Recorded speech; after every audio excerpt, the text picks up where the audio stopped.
संध्याकाळी मी माझ्या आमदार कार्यालयात बसलो असताना तर रिक्षावाल्याची मुलगी येऊन गायमुखून रडायला लागली.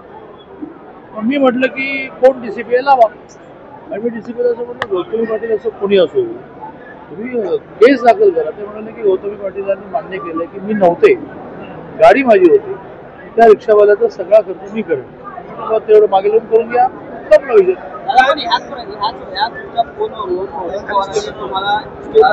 रोहित पवारला काय कारणंद आहे, लय नेता व्हायला लागला.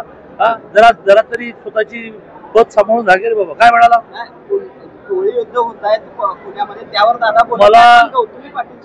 मला रोहित पवारने शिकवण्याची वेळ आलेली नाही.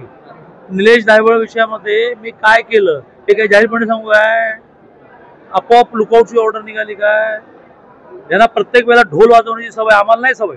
सांगलीमध्ये शरद त्यामुळे ती मुलगी त्या रिक्षावाल्याची, माझे वडील सिरियस आहेत पण अजूनही केस दाखल होत नाही. पळून गेले लोक, नशीब गाडी तरी पकडली आहे. मी डीसीपीला असं म्हटलं की या मुलीच्या वडिलांचा सगळा खर्च तरी हिने करावा. सांगलीमध्ये काही पक्ष प्रवेश आहे त्या काळामध्ये आहे मंगळवारी शरद लाडांचं. आता दोनच राहिले, त्यातलं एक मंगळवारी आहे आणि एक बहुधा पुढच्या मंगळवारी. त्यांनी काही शिल्लक ठेवत, त्यांनी काही अटी वगैरे ठेवलेल्या आहेत. त्यांचं म्हणणं की माझे वडील सिटिंग आमदार आहेत, तर तुमच्या पार्टीमध्ये जी परंपरा आहे की सगळ्यांनी नोंदणी करायची, तो नोंदणी जास्त करेल त्याला मिळेल, तर मी पण नोंदणी करतो आणि माझं क्लेम राहू द्या. पार्टीमध्ये साधारणतः एक 4 महिने 6 महिने आधी नोंदणी कोणाची जास्त, सर्वेमध्ये कोण वर आहे यावर निर्णय होतो. बाळासाहेबांच्या हाताच्या ठेशांसंदर्भात, बाळासाहेबांच्या हातांच्या ठेशांसंदर्भात दसरा मेळाव्यामध्ये खरं तर हे झालं. मी काय झालं, आम्ही गिरणी कामगारांची बोललो, ते अशा मोठ्यांच्या वादात की आम्ही पडत नाही. म्हणजे हेच तर माझं वारंवार म्हणणं आहे की फार संस्कृती पायदळी तोडवलेलं आहे. त्या दिवशी तुम्ही पाहिलं नसेल तर 15 पाठवतो. यशोमती ठाकूर जे बोलले ते आमच्या बायकांनी त्यांना फोटो घातले. एक महिला नेती असं कसं काय बोलतो? ज्या अंधारे ताई अंधारे ताई माझा चांगला संवाद आहे. या आता शिरा ताणून उद्धवजींची बलावण करतात. त्या बाळासाहेब ठाकरेंना काय म्हणाले, त्या म्हाताऱ्याच्या आता झेंडा कशाला असं म्हणाले, ती पण कॅसेट टाकतात. हे महाराष्ट्र राजकारण असं गमतीदार झालं आहे. सकाळी शिव्या घालायचं, संध्याकाळी हार घालायचं.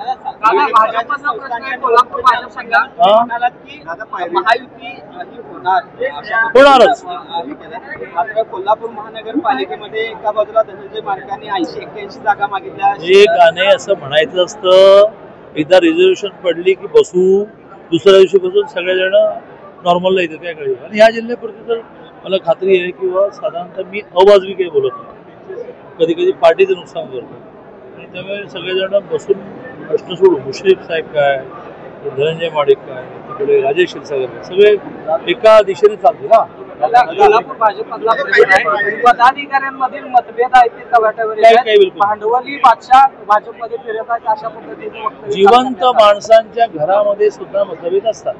ही तर 1700 घरातून आलेली पार्टी असते, थोडं भांडण लागणार. एक शेवटचा प्रश्न की काल महापालिकेमध्ये 2 आमदार आणि 1 मंत्री, आरोग्य मंत्री यांनी बैठक घेतली अधिकाऱ्यांची 3 तास.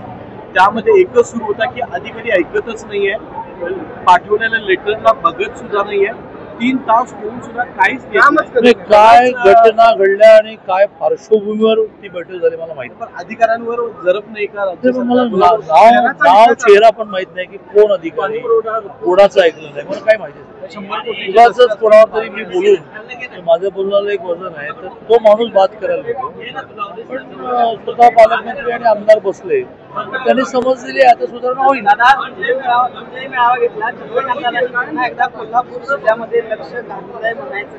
मी लक्ष काढूनच घेतलं नव्हतं, कधीच लक्ष काढून घेतलं नाही. एक अनेक कार्यकर्ता, नेता, तो कुठे जाणार आहे, कुठे येणार आहे, सगळं माहिती.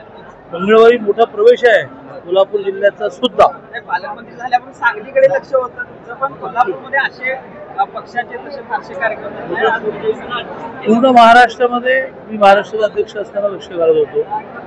पूर्ण महाराष्ट्रामध्ये मंत्री म्हणून लक्ष घालतो, पण संघटना म्हणून पश्चिम महाराष्ट्रात लक्ष घालतो. त्यातील सोलापूरला जयकुमार जे आहे, तिकडे शिवेंद्रराजे आहेत. माझी आणि देवेंची चर्चा झाली की कोल्हापूर, सांगली, पुणे हे जरा तू लक्ष दे. त्यामुळे मला जे संघटना सांगेल ते मी करत असतो.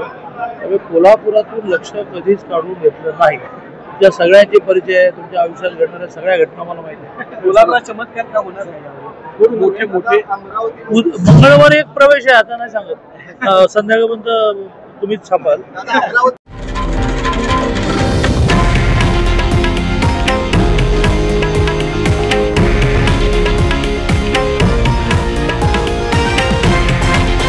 हे आहे देशातील नंबर 1 न्यूज नेटवर्क आणि आपण पाहत आहात TV9 मराठी, एकमेव.